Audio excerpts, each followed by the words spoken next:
오늘 우리가 추수감사 주일로 지키는데 여러분 추수감사절의 유래를 잘 아시죠? 네. 추수감사절은 지금으로부터 400년 전이네요. 1620년, 올해가 2018년이니까 약 400년, 이제 2년 못 미치는 400년 전에 영국에서 종교의 자유를 찾아서 신대륙 미국으로 온 사람들이 이제 첫 겨울을 넘기고 그 다음 가을에 추수를 하여 예배를 드리고 인디안들을 초청하여 이제 잔치를 벌이고 교제를 하는 그것이 추수감사절의 유래인데, 그러면 언뜻 생각하기에 영국에도 기독교 국가일 텐데 무슨 종교의 자유를 찾아서 미국으로 왔나?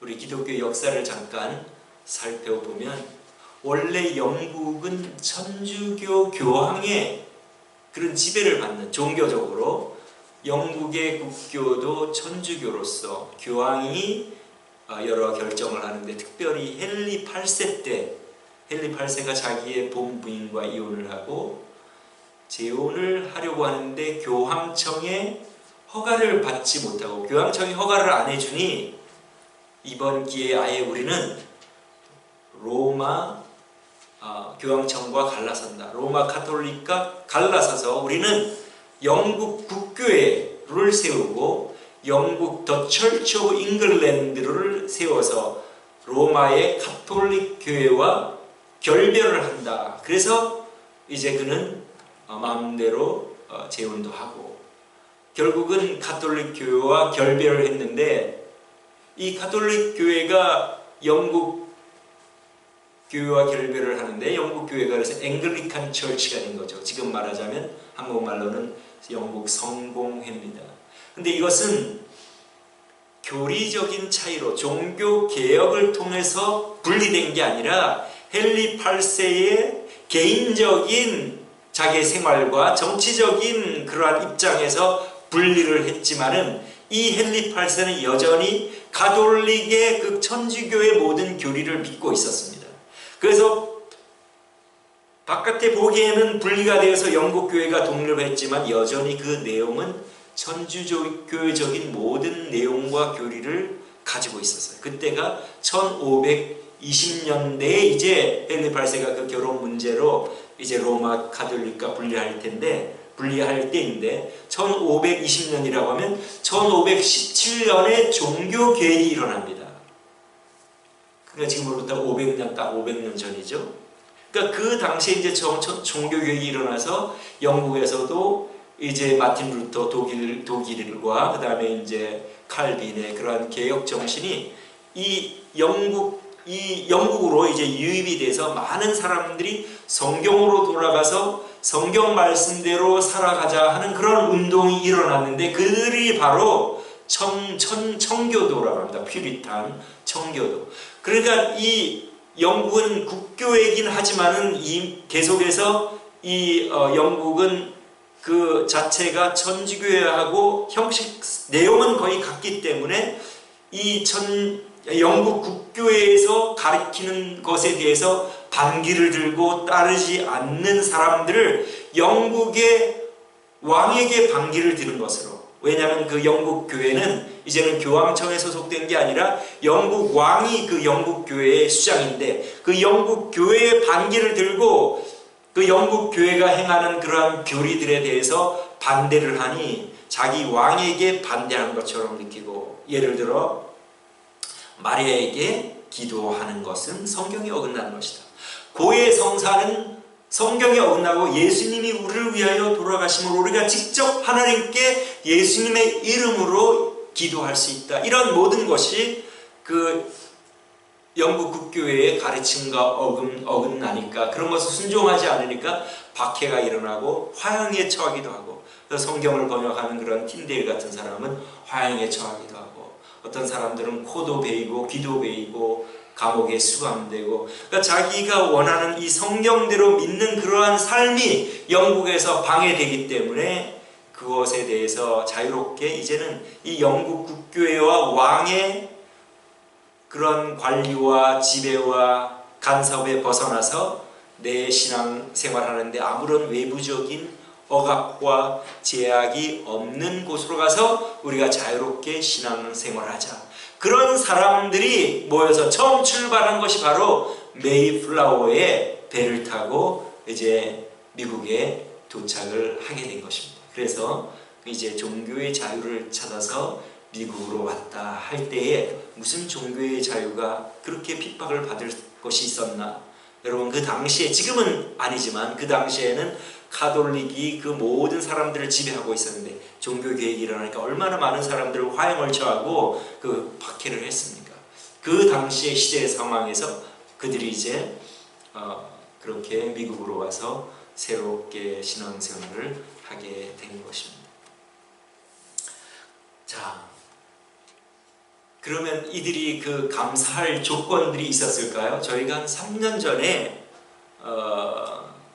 우리 보스턴 교회에 갔다가 한 3일간 이제 교회에 가서 말씀으로 봉사하는 기회가 있었는데, 갔다가 거기에서 가까운 플리머스, 그러니까 이 메이플라워를 타고 도착하여 마을을 이룬 곳을 가봤습니다.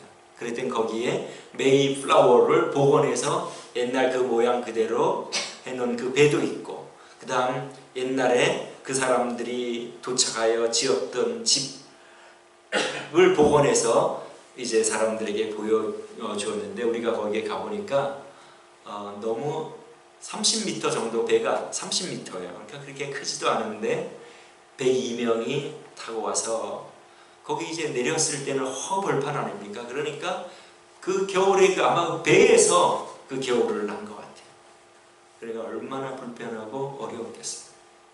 그 도착한 때가 11월 말이니까 11월 22일인가 그쯤 되니까 얼마나 추웠고, 지금도 얼마나 춥습니까? 그러니까 아마 배에서 생활하면서 그 겨울을 나면서 절반이 죽습니다. 절반이 죽고 절반이 살아남아가지고 봄이 되니까 이제 인디안들에게 농사 짓는 법을 배우고 씨앗도 좀 먹고 해가지고 이제 그 다음 가을에 추수를 해서 감사 예배를 드렸습니다.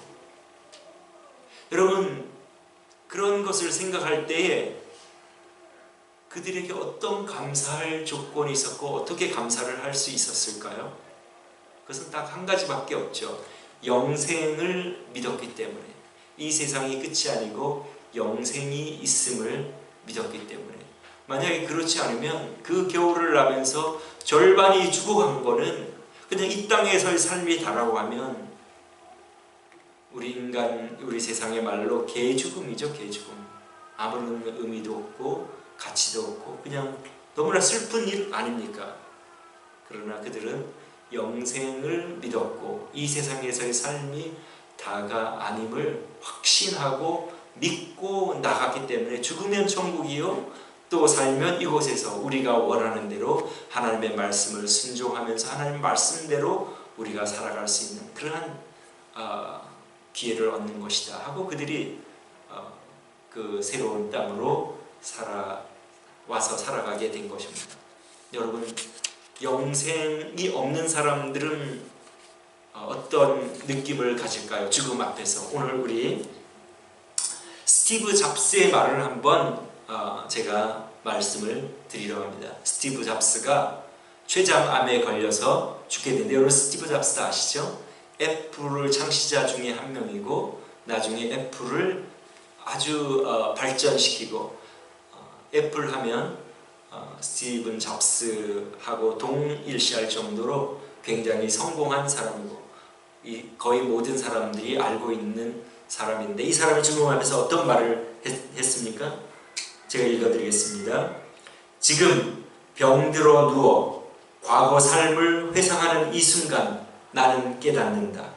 정말 자부심 가졌던 사회적으로 인정받는 것과 물질의 부유함은 결국 닥쳐올 죽음 앞에 희미해지고 의미 없어져 간다는 것을. 그러니까 스티브 잡스는 이런 말을 하고 이제 세상을 떠났는데, 이때에 아마 이것을 깨달으면서 하나님께로 돌아왔기를 바라지만 어떻게 됐는지는 모르겠습니다. 그러니까 죽음 앞에서는 자기가 쌓아왔던 사람들에게서 사회적으로 명망을 얻고 명성을 얻는 것과 그로 인한 부를 축적하는 것은 이제 이 생명이 꺼져가는, 이 생명이 희미해져가는 이 앞에서는, 죽음 앞에서는 의미가 없어지고 희미해진다는 것을, 없어져 간다는 것을 자기가 느낀다, 이렇게 고백하지 않습니까? 여러분들의 삶, 이제 죽음 앞에서는 어떤 고백을 하시겠습니까? 바울 사도는 어떤 고백을 했죠? 내가 선한 싸움을 싸우고 나의 달려갈 길을 마치고 믿음을 지켰으니 이제 후로는 나를 위하여 의의 면류관이 예비되었으므로 주 곧 의로우신 재판장이 그날에 내게 주실 것이니라. 이러한 고백을 그는 해갔는데 그 차이는 무엇입니까? 그는 영생을 믿었고 구원의 확신을 가지고 있고 그가 하나님 나라에서 영원히 산다는 것을 믿었기 때문에 죽음 앞에서 그렇게 힘차게 외칠 수 있었던 것입니다. 그러면 이러한 그 영생의 확신을 가진 사람들은 어떤 삶을 살아갔나? 우리도 그러한 고백을 하려면 우리의 삶은 어떠해야 하는가? 그것이 이제 우리가 오늘 우리에게 질문을 해 보아야 합니다.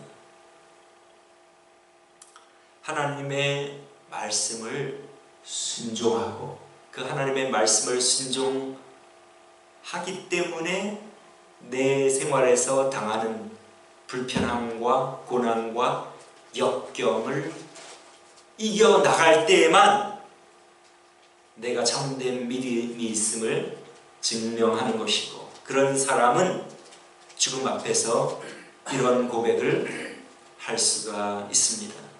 여러분 청교도인들 그들은 그들의 안락한 삶을 포기하고 하나님의 말씀을 순종하기 위해서 하나님의 말씀이 원하는 대로 살아가려고 하니까 자꾸 핍박과 박해가 오잖아요.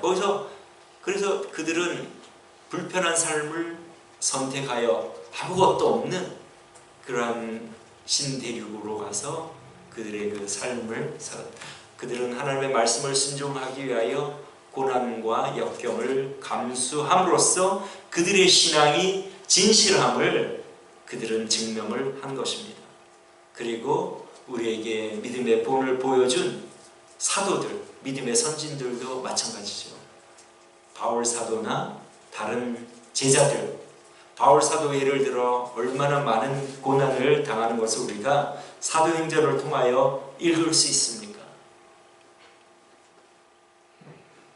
루스드라 지역, 이고니온 지역에서 돌팔매를 맞고 거의 죽을 뻔해가지고 사람들이 죽은 줄 알아서 질질 끌고 그냥 바깥으로 내버리지 않습니까?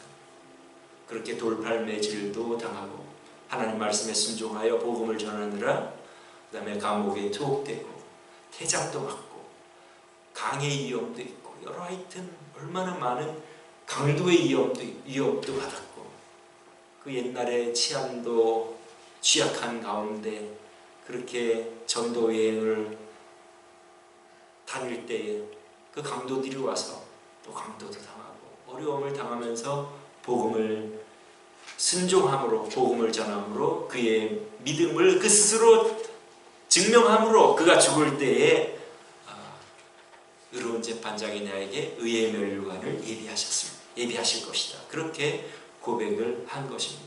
오늘 우리 데살로니가 5장 18절 범사에 감사하라 이 말을 이 편지를 받는 데살로니가 교인들은 어떠했습니까? 여러분 데살로니가 교회가 어떻게 개척이 됐죠? 데살로니가 교회는 어느 지역에 있습니까? 2차 전도, 여러분 1차 전도여행은 그냥 터키 지역이라고 생각하면 되고 2차 전도여행은 그리스 지역입니다. 주로 그리스 지역 되었냐. 그 지중해를 넘고 넘어가서 첫 번째 선교를 한 곳이 빌립보, 여러분들이 잘 아시는 대로 빌립보 성에 가가지고 전도를 해서 이제 리디아 자주장사, 퍼플, 이 옷감 장사하는 사람 만나가지고 이제 교제도 하고, 그 다음 그 점치는 그 여자아이를 귀신을 쫓아줘서 감옥에 투옥되고, 그래서 간수가 구원도 받고, 그래서 교회가 성립되고 이제 거기를 떠나서 두 번째로 간 곳이 데살로니가 지역인데, 이 데살로니가 지역의 유대인들은 굉장히 불량합니다. 그래서 이 회당에서 예수님을 전한다고 해서 유대인들이 시장에 깡패를 동원해가지고 바울과 그 일행을 막 핍박을 하려고 하는데 찾지를 못하자 그에게 체류를 할 수 있도록 해준 그 야손이라는 사람과 그리스도인을 잡아가지고 어떻게 고발을 하냐면, 이 사람들은 천하를 어지럽히는 사람인데 가이사랴 외에, 그러니까 시저 황제 외에 다른 임금 예수를 하는 자가 있다고 믿는 사람들입니다 하고 반역죄로 고발을 하는 것을 사도행전 17장에서 우리가 읽을 수가 있습니다. 그 데살로니가 교인들은 반역죄라는 그러한 그 죄에 고발을 당하면서도 예수님을 믿는 사람들이었는데, 이들의 구성원은 어떤 사람들이었나? 많은 헬라인과 적지 않은 기보인도 바울의 말을 듣고 바울을 따라간다 하고 사도행전 17장에 기록되어 있는 것을 볼 때 적지 않은 귀부인, 그리고 굉장히 상류층 여자들이 예수님을 믿었다는 말입니다.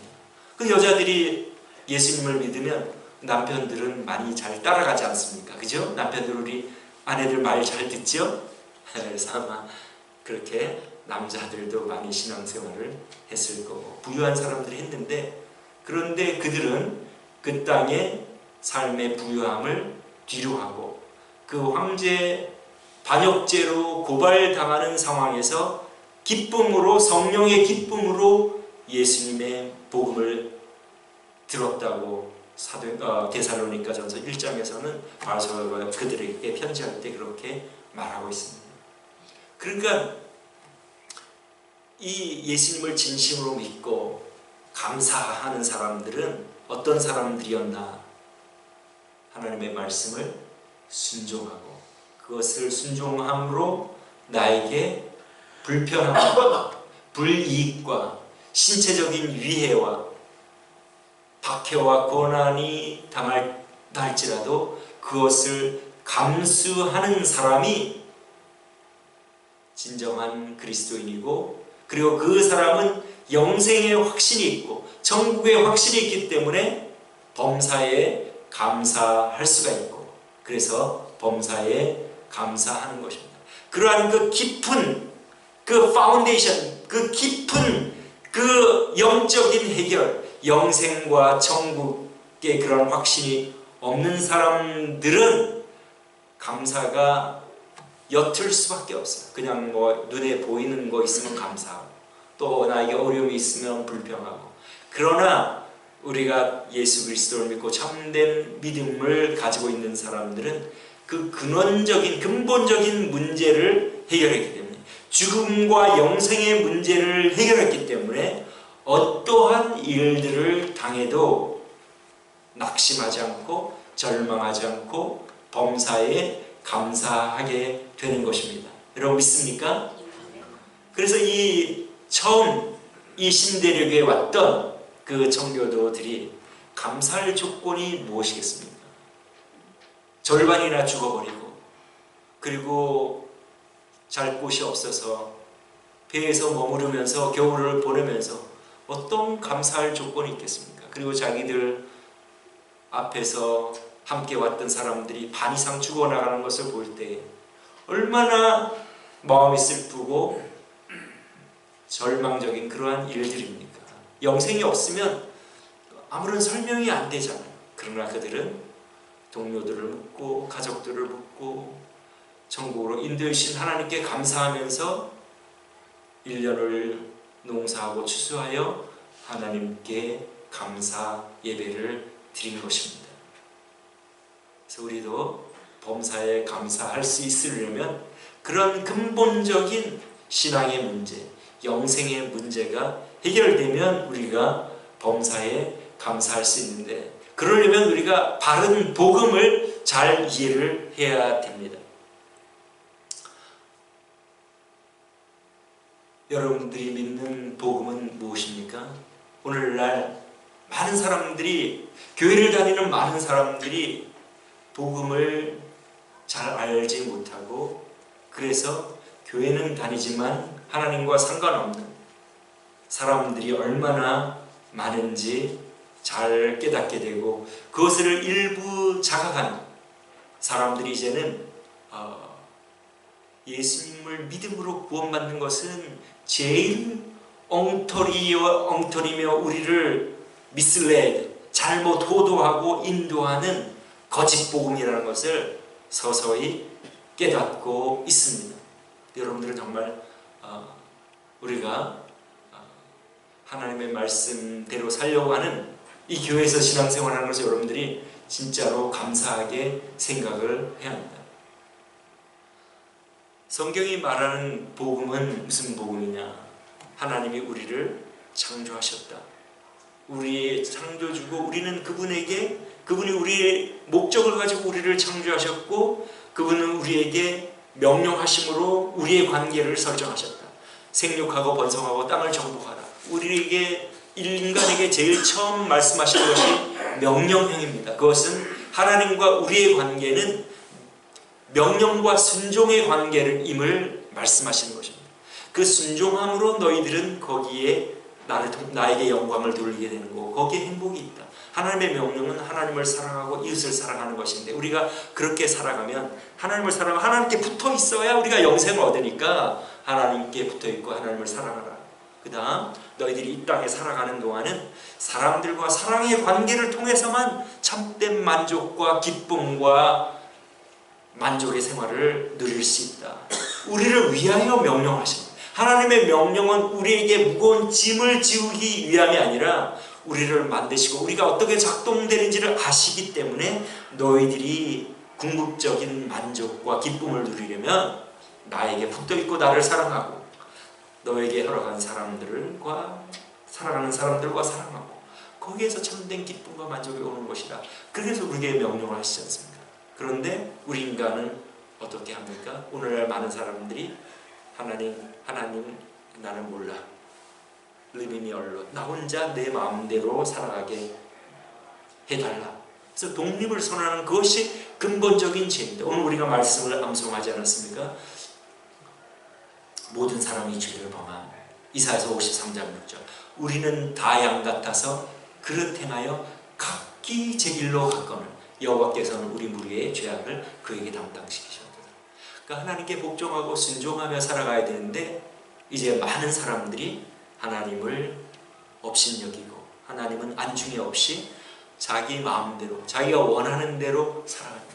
그러니까 하나님과 떨어져 하나님께 순종하며 붙어 있어야 되는데, 하나님 독립을 선언하고 내 마음대로 내가 원하는 대로 살겠다. 그게 우리 인간의 근본적인 죄입니다. 그럼 그렇게 살면 이미 하나님과 떨어졌기 때문에 우리는 이미 멸망한 거나 마찬가지입니다.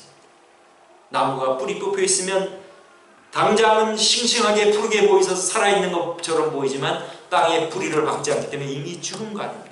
이미 우리는 죽은 목숨인데, 하나님은 우리를 사랑해서 다시 하나님께 돌아올 수 있는 길을 마련해 주시기 위하여 아들을 보내시고, 누구든지 아들을 믿으면 하나님께 돌아가 구원의 상태, 다시 순종할 수 있는 기회를 주시고 순종하며 살아갈 수 있는 구원의 회복, 대초에 우리를 만드신 그 관계의 회복을 하게 하시고, 이제 우리가 구원받은 상태에서 하나님과 동행하며 살다가 하나님께로 돌아가는, 이것이 복음인데, 많은 사람들이 예수님을 믿지만 하나님께 순종하고 하나님의 말씀을 따라 순종하지 않습니다. 그러니까 내가 예수님을 믿는다는 그 믿음을 확증할 수 있는 유일한 길은 나의 하루하루의 삶에서 내가 하나님의 말씀에 순종하면서 사는 것이 내 본분이라는 것을 항상 생각하고 그걸 위해서 힘쓰고 애쓰고 노력하는 삶, 그리고 우리가 육신의 정욕과 안목의 정욕과 이생의 자랑 때문에 순간순간 내 자신이 나오고 내 자신의 감정과 기분과 내 디자이어대로 할 때마다 우리가 어떻게 합니까? 우리를 쳐서 복종시키고 하나님 앞에 회개하고 그리고 다시 하나님과 동행하며 순종하는 그 삶을 살아가는 사람은 자기 자신에게 우리 성령님께서 마음의 도장을 찍어주시고 그 영생과 구원의 확신 가운데서 살아가게 해주심으로 이 바울사도와 같은 그러한 고백을 할 수 있는 것이고 청교도들과 같이 그러한 삶에서 그 참된 그 믿음의 삶이 나타나게 된다는 것입니다. 그러니까 신앙생활은 주일날 와서 교회에 예배 드리는 것이 신앙생활의 그것은 일부이지 그것이 전부가 아니고 실제 신앙생활 이것도 그것도 포함되지만은 순간순간 삶에서 내가 하나님과 동행하고 하나님의 말씀을 나에게 적용시키고 내 생각과 내 말과 내 행동에서 이것이 하나님의 뜻에 합당한가를 항상 생각하면서 하나님과 동행하는 하나님과 릴레이션십 관계, 개인적인 그 관계가 신앙생활인데 많은 사람들이 그렇게 하지 않고 주일날 교회에 교회는 오지만은 실제 생활에서는 자기가 주인이야. 그래서 자기 마음대로 원하는 대로 살아가는 사람을 우리 주님께서는 나더러 주여 주여 하는 자마다 나 천국에 들어갈 것이 아니요 오직 하늘에 계신 내 아버지의 뜻대로 행하는 자라야 들어갈 것이니라. 그 말씀이 그 말씀입니다. 예수님을 믿는 것과 행함은 동전의 양면 같아서 분리할 수가 없는 일인데 그냥 내가 믿는다고 하나님 말씀에 순종하지 않는 사람은 주님이 모르겠다고 하신다는 말입니다. 얼마 전까지만 해도 이렇게 전하면 이것이 가짜 복음이며 그것이 복음이 아닌 것처럼 이단처럼 그렇게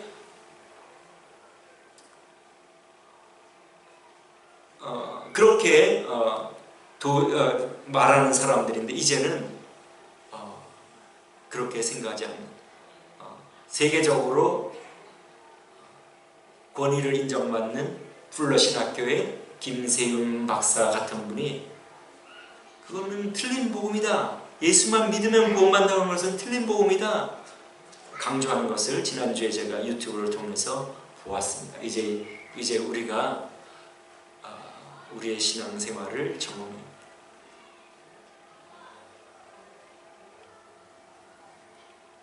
여러분들은 범사에 감사하십니까? 그 이유가 예수님 한때 나는 내 마음대로 살아갔던 죄인인데 하나님이 나를 사랑해서 예수님을 보내주시고 이제 태초에 나를 창조하신 그때의 그 상태대로 내가 순종함으로 내 순종 그것이 내가 본분임을 알므로 물론 때때로 페일하고 실패하나 그러나 내가 아는 것은 이제는 내가 주인이 아니고 하나님이 주님이시고 나를 만드신 목적이 있으시며 내가 순종하며 살아감으로 내가 하나님의 자녀라는 그러한 확신 가운데 우리가 살아갈 때 범사에 감사하며 살아갈 수가 있습니다. 왜냐하면 그러면 제일 이 세상에서 일어나는 비극은 죽음 아닙니까? 그러나 우리가 영생이 있음을 알면 믿으면 그 죽음이 우리를 절망하거나 낙담하지 못하게 하지 않습니까? 그리고 우리가 하나님의 손 안에 있기 때문에 오늘 우리 집사님 기도하셨지만 합력하여 선을 이루는 것. 사건 하나하나는 우리에게 불행이고 비극이지만 그것을 얼기설기 엮어서 선한 일로 이루신다는 것이 하나님의 말씀인데 그것이 요셉의 생애에서 우리가 잘 알지 않습니까? 형들에게서 팔리움을 당하는 일은 비극이었지만은 이제 보디발 경호대장의 집에 들어가서 또 인정을 받고 근데 또 누명을 써서 감옥에 들어간 또 아주 안 좋은 일이지만 그곳에서 왕이 가두는 감옥에 왕의 신하를 가두는 감옥에 있었기 때문에 이제 결국은 그것이 합력해 가지고 국무총리까지 이르고 가족을 구원하고 그 다음에 그 이스라엘 큰 백성의 떼를 그 농경사에 잘 보호받으면서 400년 동안 큰 민족을 이루고 결국 그것을 통하여 우리 예수님 그 민족을 통하여 육신적으로는 또 예수님 구원주로 오시는 그 이스라엘 나라를 이루는 하나님의 그 얼기설기 엮으시는 합력하여 선을 이룬 것을 우리가 믿기 때문에 낙심하거나 절망하지 않고 범사에 감사하게 되는 줄 믿습니다. 오늘 우리 추수감사절을 맞이하여 청교도들은 아무런 감사할 육신적으로는 조건이 없었지만 그들에게 주신 그들이 가지고 있는 영생, 그들은 그 영생을 자기들의 그 하나님의 말씀을 순종하는 삶으로 자신들의 영생을 증거한 것처럼 이제 우리도 범사에 감사하고 우리가 순종함으로 말로만 크리스찬이 아니라 항상 24시간 우리의 삶이 예배고 하나님 앞에서 살아감으로 그런 사람에게는 하나님의 성령님이 임하시고 도장을 찍어주심으로 스스로 영생이 있음을 확신하고 바울사도 같은 고백을 하면서 우리에게 어떠한 어려움과 역경이 있다 할지라도 범사에 감사하면서 하늘나라를 향하여 한 걸음 한 걸음 나아가는 우리 모두가 될 줄로 믿습니다. 아멘. 그런 삶을 사시는 우리 성도님 되시기를 주님의 이름으로 축원합니다. 기도하겠습니다.